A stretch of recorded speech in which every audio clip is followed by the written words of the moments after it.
एक जज साहब कैदियों से मुलाकात करने के लिए जेल में पहुंचे। जब वह जेल में पहुंचे तो वहां पर सभी कैदियों से मुलाकात कर रहे थे। तब कोने में खड़ा एक कैदी अचानक से जो है उनके सामने आता है और उसे देखकर जज साहब हैरान हो जाते हैं, क्योंकि उसे देखकर वह अपने बेटे को याद करके और जो है उसी जेल में रोने लगते हैं।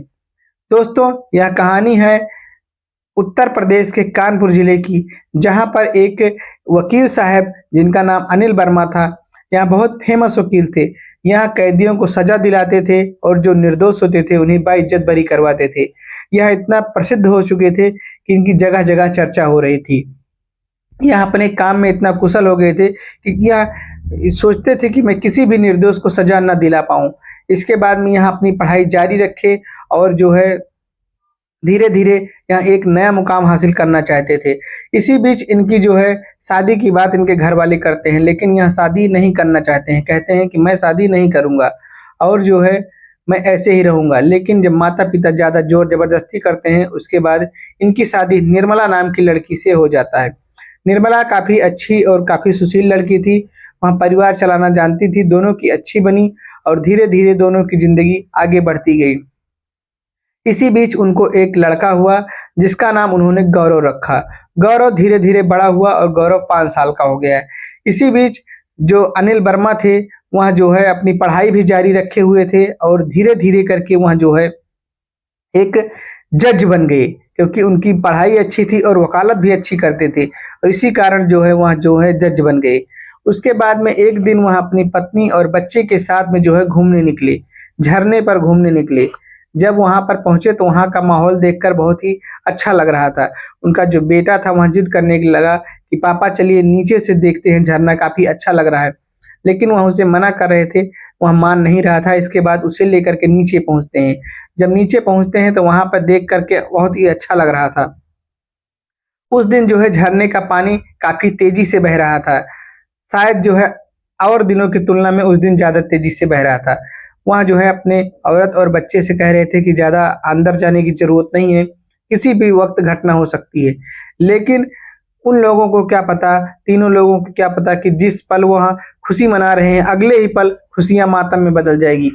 और धीरे धीरे कुछ ही समय बीता कि अचानक से जो है लहर तेज आई और उनकी जो पत्नी थी वह जो है उसमें बहने लगी बच्चे के साथ।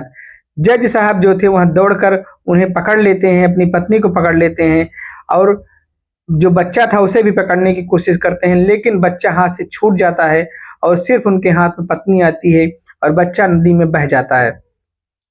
वो झरने के पानी में बह जाता है। बहाव इतना तेज था कि वहां नहीं मिलता है।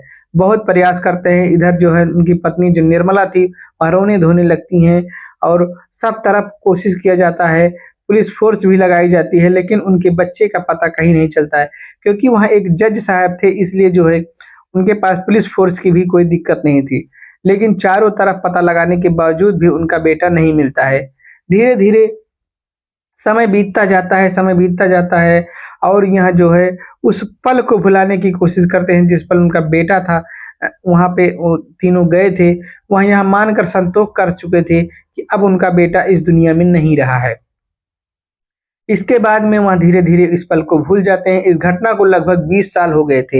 एक दिन जज साहब छुट्टी पर थे और उन्होंने यह मन बनाया कि आज मैं जेल में जाऊंगा और कैदियों से मुलाकात करूंगा, उनका हाल चाल जानने की कोशिश करूंगा कि आखिर यहाँ पर वह कैसे रहते हैं, उनको कोई किसी प्रकार की दिक्कत तो नहीं है। यही सब जानने के लिए जज साहब जेल में पहुंचते हैं। कानपुर की जेल में जब पहुंचते हैं तो वहां पर वह सारे कैदियों से मुलाकात करते हैं, हाल चाल लेते हैं। लेकिन एक कैदी कोने में खड़ा था, चुपचाप खड़ा हुआ था। वह जो है बहुत ही घूरी नजरों से, मतलब तिरछी नजरों से जज साहब को देख रहा था। जज साहब समझ नहीं पा रहे थे कि आखिर में यह ऐसा क्यों देख रहा है। इसके बाद जज साहब उसे बुलाते हैं, कहते हैं कि तुम यहाँ आओ। तब वह लड़का जो है नहीं आता है। जज साहब फिर वापस उसे बुलाते हैं, कहते हैं आओ, तुम्हें मुझे तुम्हारे बारे में कुछ जानना है, आखिर में तुम यहाँ पर कैसे आ गए हो। जब वह लड़का वहां पर आता है, जज साहब के सामने आता है, तो जज साहब उससे कहते हैं तुम देखने में अच्छे खासे हैंडसम स्मार्ट लगते हो, किसी अच्छे घर से लगते हो, आखिर में तुम यहाँ कैसे आ गए, तुमने असल में ऐसा कौन सा जुर्म किया है जो तुम्हें जेल की हवालात खानी पड़ रही है। तब वहाँ जो है लड़का कहता है कि मैंने कोई जुर्म नहीं किया है, मैंने कोई गुनाह नहीं किया है। मैं एक दिन अपने घर से ड्यूटी पर जा रहा था मज़दूरी करने के लिए। रास्ते में मुझे 2 लड़कियाँ पड़ी हुई मिली थी घायल अवस्था में। मैं उनकी मदद करना चाहता था और मैंने पुलिस को फ़ोन किया। जब पुलिस मौके पर पहुँची तो उन्होंने मुझे अरेस्ट कर लिया और कहा, "कातिल तुम ही हो।" उन लड़कियों को हॉस्पिटल पहुँचते-पहुँचते उन दोनों की मृत्यु हो चुकी थी। वह बयान भी नहीं दे पाई कि आखिर में सही मुलज़िम कौन था, किसने यहाँ पे छोड़ा था। और उन्हीं के जुल्म में मुझे जो है 376 और 302 के केस में मुझे यहाँ पे हवालात में आजीवन कारावास हो गई है और मैं जेल की हवा काट रहा हूँ।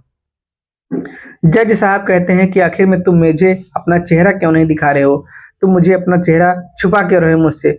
इसके बाद में वह लड़का अपना जो है तौलिया जो अंगोछा लिया था, वह हटाता है। जैसे ही हटाता है वहाँ जज साहब देखकर हैरान हो जाते हैं क्योंकि आज से 20 साल पहले जो उनका लड़का नदी में बह गया था, उसके मस्तक पर एक कट का निशान था क्योंकि बचपन में जब वहाँ खेल रहा था, सीढ़ियों से गिर गया था और उसके मस्तिष्क पे कट गया था, वहाँ पे टाँके लगे हुए थे। वही निशान उसके लड़के पे भी था। जज साहब उस लड़के से पूछते हैं कि आखिर में तुम्हारे यहाँ मस्तिष्क पे जो निशान बना हुआ कब का है या कैसे लगा है? तब वह कहता है मुझे नहीं मालूम, यहाँ बचपन में ही लगा है। तब जज साहब कहते हैं तुम्हारे माता-पिता कहाँ हैं? तब वह कहता है मेरे माता-पिता नहीं हैं, मैं नदी में बह रहा था और मुझे एक व्यक्ति ने बचाया और उसी ने मेरा पालन-पोषण किया, लेकिन किस्मत को कुछ और ही मंज़ूर था और मुझे यहाँ पहुँचा दिया। इतनी बात सुनकर जज साहब फूट-फूट कर रोने लगे और कहने लगे कि जो है तुम ही मेरे बेटे हो, तुम ही मेरे बेटे हो।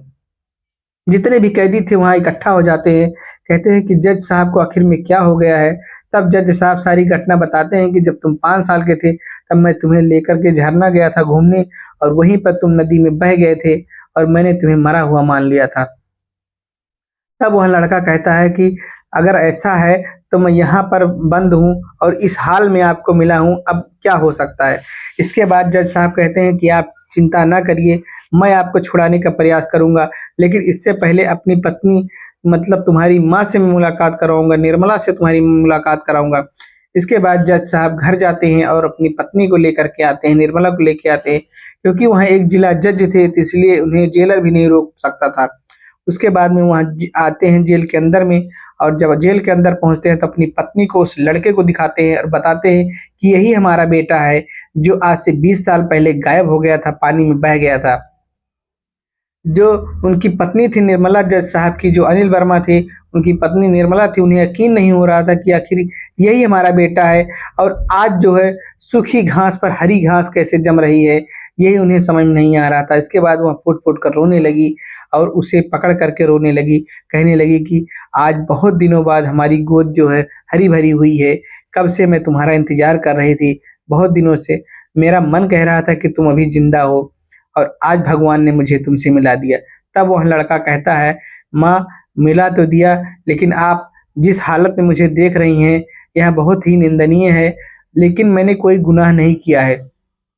तब जो है, जो उसका पिता था अनिल वर्मा यानी जज साहब कहते हैं कि तुम परेशान ना हो, छुड़ाने की मेरी ज़िम्मेदारी है, मैं सारे सबूत इकट्ठा करूँगा और इकट्ठा करने के बाद में तुम्हें मैं बाइज्जत बरी करवाऊँगा।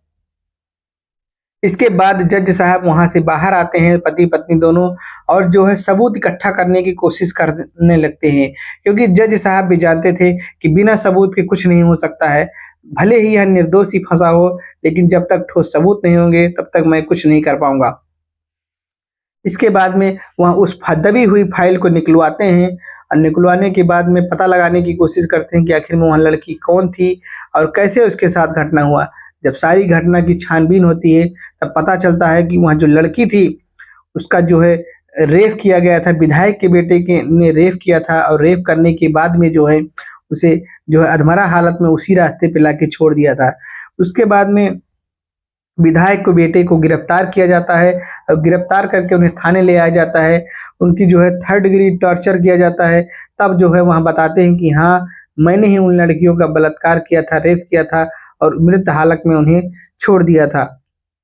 और उन्हीं को बचाने के लिए उनका जो है, जो वह लड़का था जिसका नाम जो है गौरव था, वहाँ आया और उसी को जो है हम लोगों ने पैसा दे कर के, पुलिस वाले को पैसा दे कर के उसे फँसा दिया था। इसके बाद जज साहब के सामने वहाँ विधायक का जो बेटा था वहाँ पहुँचता है, बयान देता है, और जो गौरव था उनका बेटा वहाँ बरी हो जाता है। और जज साहब जिन पुलिस वालों ने रिश्वत के बल पे उसे अरेस्ट किया था, उसे सजा दिलवाई थी, उसे भी गिरफ्तार करने का ऑर्डर देते हैं और कहते हैं कि ऐसे भ्रष्ट अधिकारियों को रहने की ज़रूरत नहीं है, ऐसे पुलिस वालों की ज़रूरत नहीं है जो भ्रष्ट हों, क्योंकि आज जो है यह किसी न किसी को मैं बचाने की कोशिश कर रहा हूँ। मैंने अभी तक ईमानदारी से काम किया है, मैं आज तक भी किसी भी निर्दोष को सज़ा नहीं दे पाया हूँ, जहाँ तक मेरी जानकारी में। और जो है यहाँ जो है जानते हुए भी कि यहाँ कातिल नहीं है, इसे सज़ा दिलाने की कोशिश कर रहे हैं। इसके बाद जो पुलिसकर्मी जो दरोगा कोतवाल थे उनको भी सस्पेंड कर दिया जाता है, नौकरी से बर्खास्त कर दिया जाता है। अब उसके बाद में जज साहब अपने बेटे गौरव को लेकर के अपने घर आते हैं और बहुत ही खुश होते हैं, और खुशी-खुशी जो है फिर से जो है घर में एक खुशियों का माहौल बन जाता है और सेलिब्रेशन होते हैं। दोस्तों, यह कहानी आपको कैसी लगी हमें कमेंट में ज़रूर बताएँ। अगर आपको हमारे चैनल पर नए हैं तो चैनल को लाइक करिए, शेयर करिए और सब्सक्राइब करिए। धन्यवाद।